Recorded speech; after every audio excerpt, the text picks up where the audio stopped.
رزق تنگ ہونے لگے صدقہ دے کے رب سے کاروبار کر لو، صدقے سے تمہارے رزق میں اضافہ ہوگا۔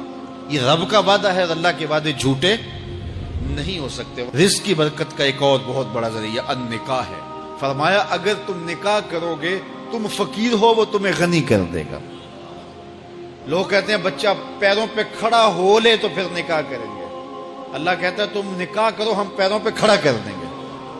ہمارا فلسفہ اپنا ہے، اس کا حکم اپنا ہے۔ وہ کہتا ہے ابھی تو یہ اپنے لیے نہیں کماتا، تو جو آئے گی اس کو کہاں سے کھلائے گا؟ میاں جس نے آنا ہے اس نے اپنا رزق لے کے آنا ہے۔ تو بچوں کی شادیاں کرو، اگر وہ جوان ہو گئے رزق نصیب ہو۔ اپنے اہل خانہ کو نماز کے حکم دینے سے رزق بڑھتا ہے، کیونکہ جو صبح کا وقت ہوتا ہے یہ رزق کے بٹنے کا وقت ہوتا ہے، اور جس گھر میں صبح کے وقت لوگ سوئے ہوئے ہوتے ہیں وہاں بے برکتیاں ہوتی ہیں۔ تو طلوع فجر سے لے کر کے طلوع آفتاب تک اپنی اولاد کو، بیوی کو، بچوں کو نہ سونے دیں۔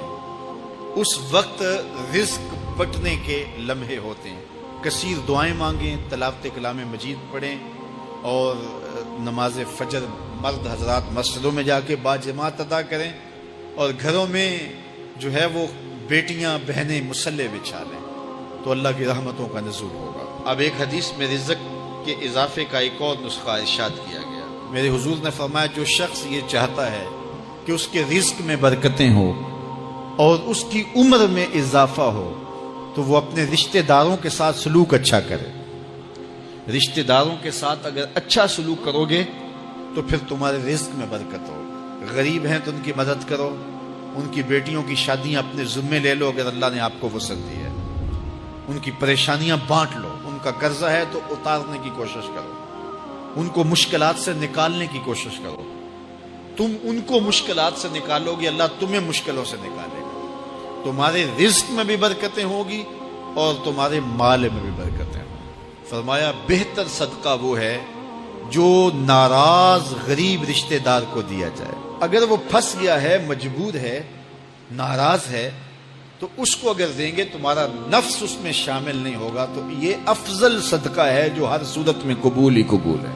رزق کے اضافے کا ایک اور سبب الاحسان الی الضعفاء، جو کمزور لوگ ہیں ان کے ساتھ اس نے سلوک کرنا۔ الانفاق علی طلبۃ العلم، طالب علموں پہ خرچ کرنا، یہ بھی رزق میں اضافے کا سبب اور ذریعہ ہے۔ وہ حضرت بابا فرید نے کہا نا چھٹا رکن دین کا روٹی ہے۔ گھر میں کچھ نہ ہو تو پھر نہ نماز اور نہ ہی دیگر امور کی لذت آتی ہے، تو یہ رزق فراواں اور وسیع اور مبارک نصیب کر دے اللہ۔ تو اس کے لیے ایک اور وظیفہ میں دیتا ہوں، اور وہ یہ کہ مغرب کے بعد 21 مرتبہ سورۃ الکوثر پڑھ لیں، کثرت ہو جائے گی انشاءاللہ۔ اول خدوشی پڑھ لیں، 5-7 منٹ لگتے ہوں گے، تو سورہ کوثر 21 مرتبہ روزانہ مغرب کی نماز کے بعد پڑھیں۔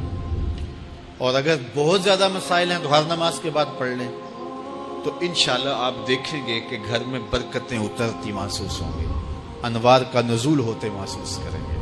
تو یہ وہ رزق کے اسباب ہیں، اگر ہم اختیار کر لیں تو ہم اللہ کی خاص رحمتوں کے حقدار ہوں۔